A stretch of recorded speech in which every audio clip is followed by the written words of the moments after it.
Assalamualaikum warahmatullahi wabarakatuh.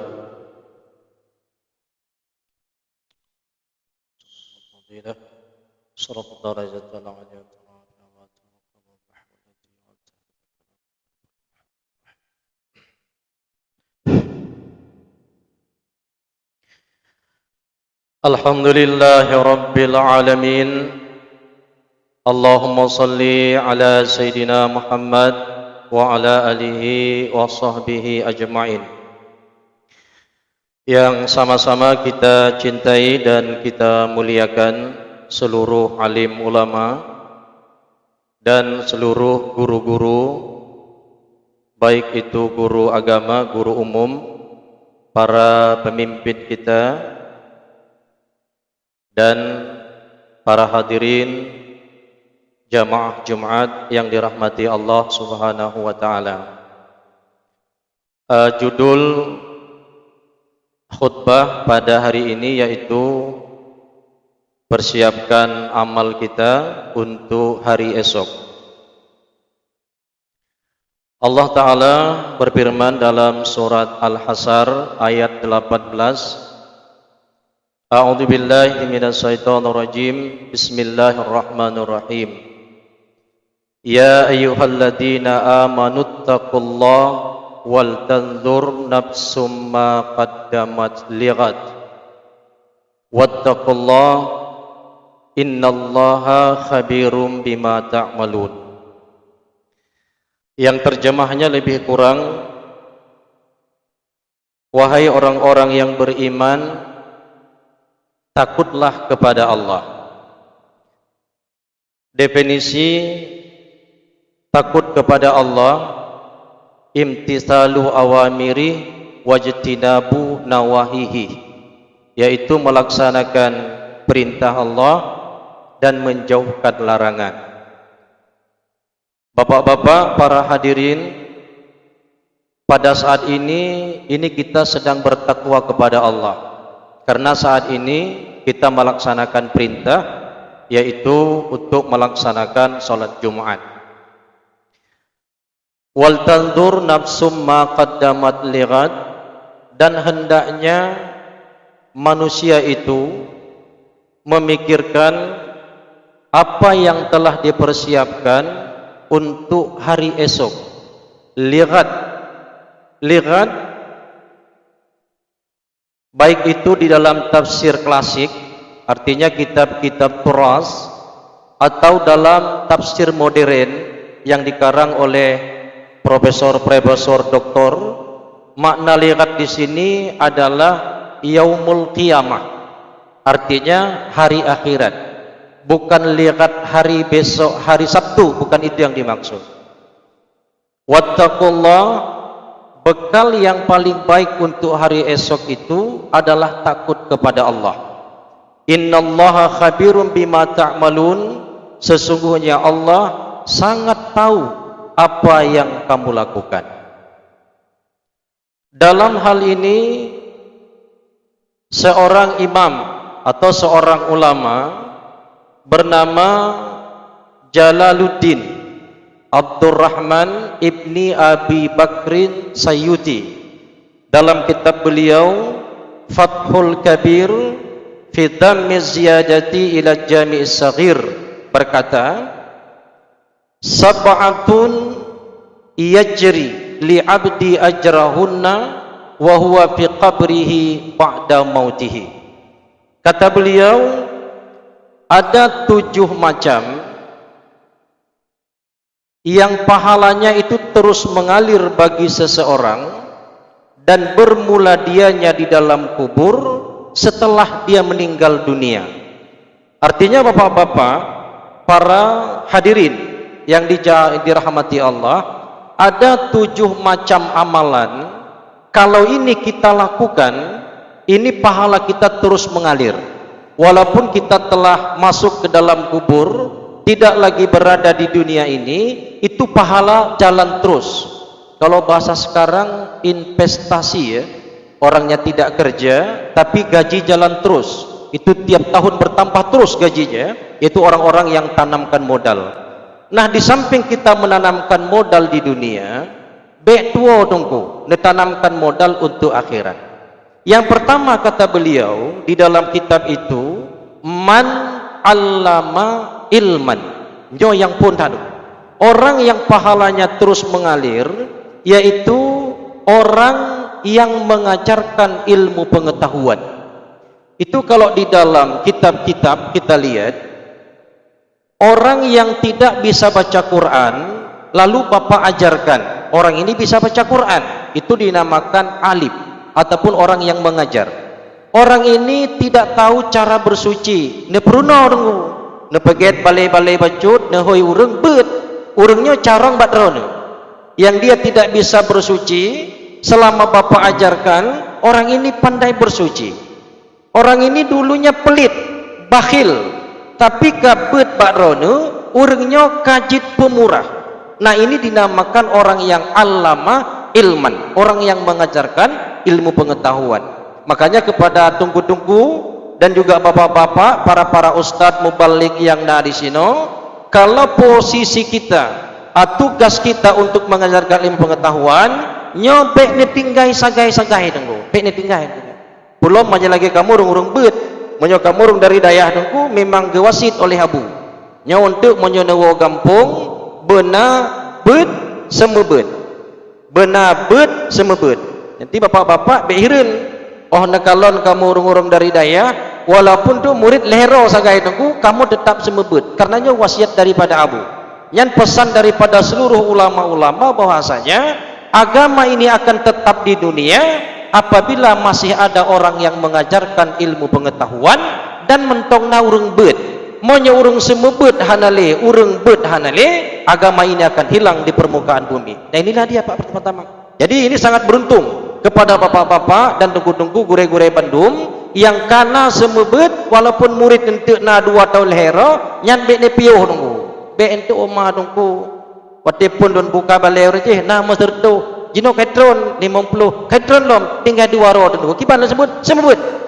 Mengajar ini tidak perlu banyak dan sedikit orangnya, yang penting ilmu ini berkembang. Siapa penerus sujud nanti adalah orang-orang generasi ke depan yang meneruskan agama di permukaan bumi ini. Saudara-saudaraku yang dirahmati Allah, maka beruntunglah kepada kita orang-orang yang telah mengajarkan ilmu pengetahuan, karena orang ini begitu nanti mati, begitu nanti meninggalkan dunia, intiqalu ilallah, orang ini akan mendapatkan posisi yang paling baik, pahala terus mengalir, tidak berhenti-berhenti. Karena yajri natungku nyo kalimat ajra, maknanya tidak berhenti, lagi kung, lagi kruung, bukan macam danau seperti air sungai, terus mengalir tidak berhenti-berhenti. Ini yang pertama. Yang kedua kata beliau, au man ajra nahran, ataupun orang yang mengalirkan sungai. Mengalirkan sungai artinya orang memberikan air kepada orang yang membutuhkan. Menyojamun kadang urung gepeget irigasi supaya orang bisa bercocok tanam.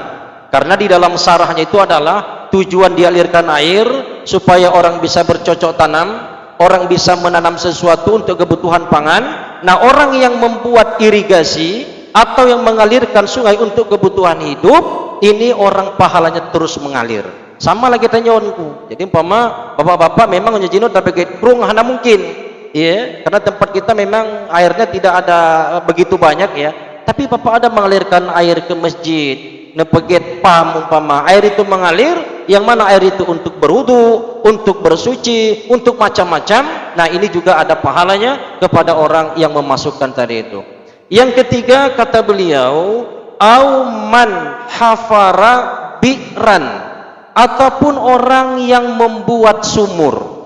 Nyojamun hanapam, jamun mentong model kuhmon, ada yang model pakai batu bata dipasang, ada yang pakai cincin.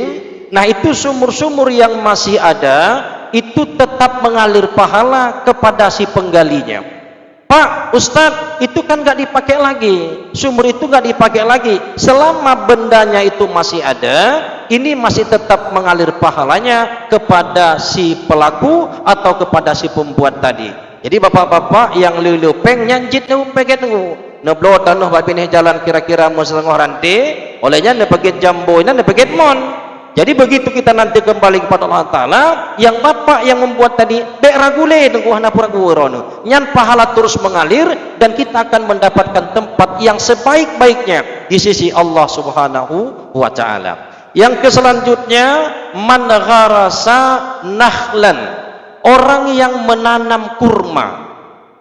Kenapa kalimatnya kurma? Karena urung Arab makanan pokoknya itu kurma, Pak. Makanan pokok orang Arab itu adalah kurma. Jadi kalimatnya itu kurma. Kalau kita di sini bukan makanan pokok kurma. Jadi takkan tahu kalimatnya ataupun ayat itu kita kiaskan kepada makanan pokok. Bapak-bapak yang ada menanam jambu di depan rumah, ada yang nanam kelengkeng, ada yang nanam rambutan, ada yang nanam durian di depan rumah, yang bek takut tunggu. Orang yang menanam itu, selagi itu batangnya masih ada, tetap mengalir pahalanya kepada orang yang menanam. Jadi ente kalau nanti sudah buah-buah yang di depan rumah itu panen, umpama bapak nepula memplam, ditanam tanam mangga, pada waktu buah mangga itu keluar pagar, lalu diambil sama orang umpama. Ya biasalah anak-anak muda kadang malam-malam pulang capek dari parkir deh, icok mamplam saboh nunggu, iran baik bengek nunggu, nanggap mentong nyan sedekah.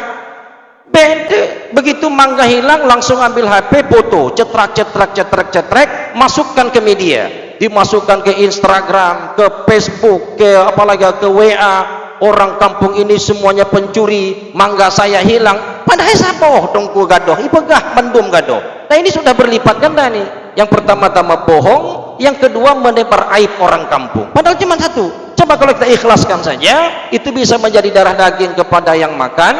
Mungkin dengan dimakan mangga punya bapak tadi, dia terbuka hidayah, menjadi orang alim. Jadi alimnya tadi gara-gara mamplam yang nepula menor. Nyokana pahala. Nyohana kadang mamplam buah cuma 10 biji, nyani bungkus dengan plastik, begitu panen ini ulang sa. Ibu blow, dumungpeng tu 10 ribu mau nyari sedekah mendong nyan cukup le pahala. Nah, ini mananya orang-orang yang menanam pohon yang itu berbuah itu akan pahalanya mengalir terus. Ya. Yang selanjutnya kata beliau, au bana masjidan, ataupun orang yang membangun masjid. Kalau bapak-bapak mampu membangun masjid secara sendiri, pribadi, metuah tubuh. Dan banyak Pak, banyak orang yang bangun masjid sendiri banyak. Itu di Senembuk Punti ada di sebelah kiri itu ada masjid kecil, itu dibangun satu orang. Kemudian Habib Muhammad Al-Atas yang ada di Simpang Ulim, nyan cirocit kepegat masjid, ataupun masjid Gecik Lemi yang nadi pat ulai karing bu, ulai karing Banda Aceh, nyan cirocit, ya. Ataupun orang-orang yang punya galon-galon SPBU bensin ya, itu juga di situ ada musala, ya. Dalam kalimat ini, dalam matanya ini adalah bana masjid, tapi bukan mengingkari yang lain. Umpama di dalam kalimat itu dalam matanya adalah masjid, bapak yang menyumbangkan untuk daya, ya sama saja. Yang penting untuk kepentingan umat dan itu untuk agama. Yang menyumbangkan untuk daya, yang menyumbangkan untuk balai pengajian, yang menyumbangkan untuk panti-panti jompo, untuk panti asuhan, yang mana itu dipergunakan untuk kepentingan umat, ini pahalanya sama. Kenapa kalimatnya masjid? Karena pada zaman dahulu itu tidak ada daya, masjid dipakai dulu. Jadi berpedoman bak matannya mentang deh. Semua yang gunanya untuk kepentingan umat, untuk agama ini, itu tetap mengalir pahalanya. Ustaz, ilonnya kamunya kon urung kaya, kamu pakai masjid kerokiban, ya ini masjid segini besar Pak. Ini masjid dengan balai yang di samping itu hampir udah miliaran ini habis duit. Tapi di sini kan bapak ada sumbang, ada yang sumbang keramik 1 meter granit ya, ada yang sumbang cat 1 kaleng, ada yang sumbang pasir 1 dam, ada yang sumbang batu bata 1000 biji, ada yang sumbang ambal, ada yang sumbang mik, ada yang sumbang AC, ada yang sumbang kipas. Nah ini semuanya akan mengalir kepada pelakunya. Ini akan mengalir Pak. Makanya bukan kan yang tanya umat muslim nyobek ragu, waktu tanya kembali kepada Allah, insya Allah tanya dalam keadaan bahagia. Karena ada bubutnya penuh. Bapak-bapak Adam, ini masjid semewah ini Pak. Coba lihat bagaimana masjid, pakai AC lagi, catnya luar biasa, kaligrafinya mewah. Ini semua adalah sumbangan daripada bapak-bapak, dan ini akan pahalanya mengalir kepada orang yang menyumbang tadi itu.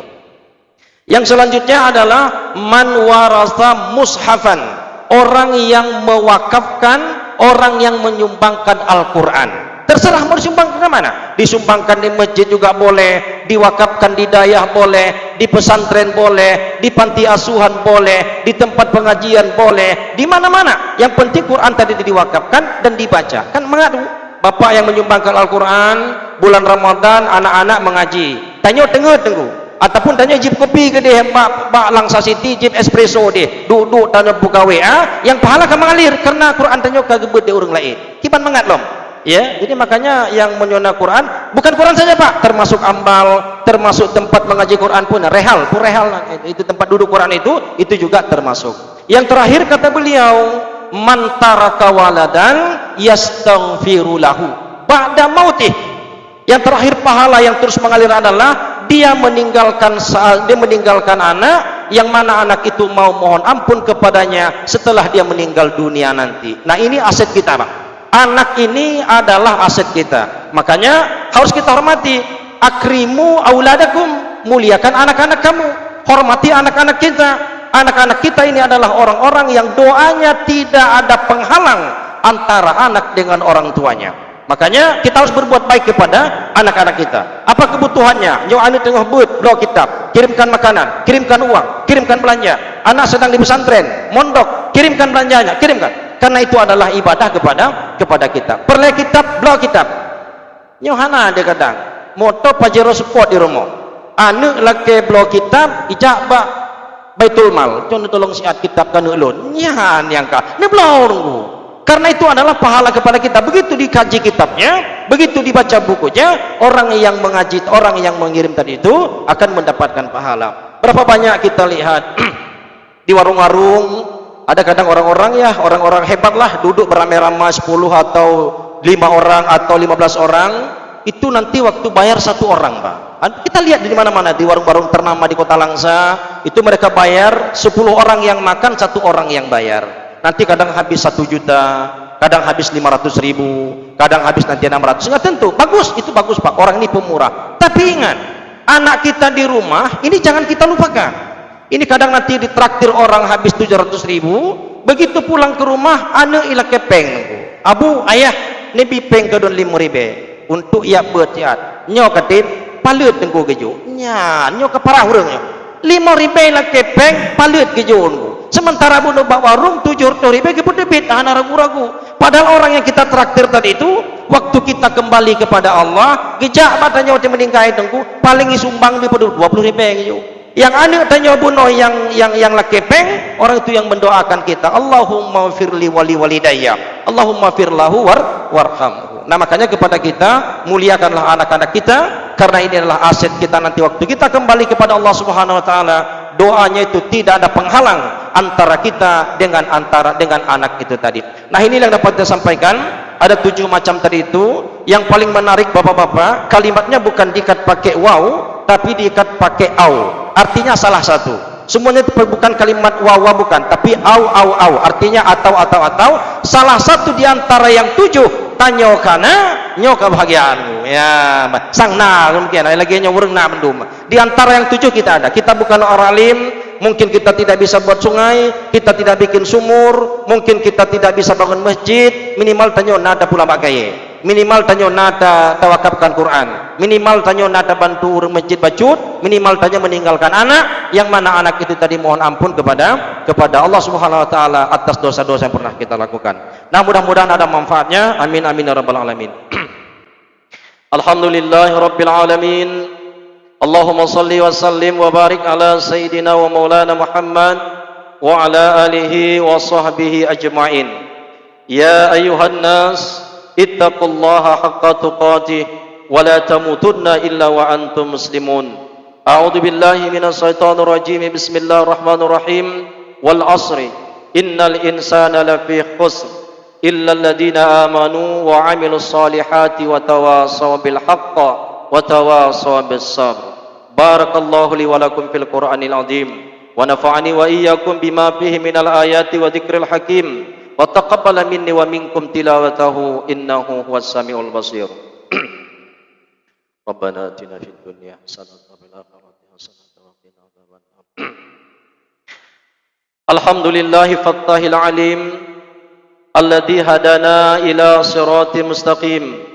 Asyhadu an la ilaha illallah wahdahu la syarika lah ar-raufur rahim wa asyhadu anna sayyidana Muhammadan abduhu wa rasuluhu basirun nadhir. Allahumma salli wa sallim wa barik ala sayyidina Muhammadin badril munir wa ala alihi wa sahbihi wa zurriyatihi wa atba'ihi ila yaumiddin. Ya ayyuhan nas ittaqullaha haqqa tuqatih wa la tamutunna illa wa antum muslimun. A'udzu billahi minas syaitonir rajim. Bismillahirrahmanirrahim. Qul huwallahu ahad, Allahus samad, lam yalid wa lam yulad wa lam yakul lahu kufuwan ahad. Allahumma ighfir lil muslimin wal muslimat wal mu'minin wal mu'minat al ahya'i minhum wal amwat. Allahumma rabbana hab lana min azwajina wa dhurriyyatina qurrata a'yun waj'alna lil muttaqina imama. Rabbana atina fid dunya hasanatan wa fil akhirati hasanah wa qina adzabannar. Ibadallah, innallaha ya'muru bil adli wal ihsan wa ita'i dzil qurba wa yanha 'anil fahsya'i wal munkari wal baghi ya'idukum la'allakum tadhakkarun. Fadhkuru 'ala ni'amihi yazidkum wa la dzikrullahi akbar. Aqimus shalah.